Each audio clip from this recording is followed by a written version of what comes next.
Juan Evangelista. Si San Juan Evangelista ay kinikilala bilang ang pinakabatang apostol sa mga alagad at ang pinakamamahal na alagad ni Kristo. Sa kanya, ipinili ni Jesucristo ang pangangalaga sa kanyang inang si Maria mula sa krus.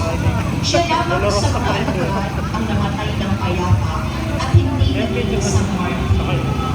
Siya ang sumulat sa isa sa mga ebanghelyo ng Panginoong Jesucristo, ilang mga sulat at ang Apokalipsis.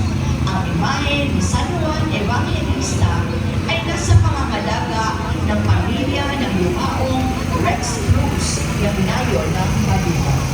San Juan Evangelista ang minamahal na alagad. Ipanalangin ko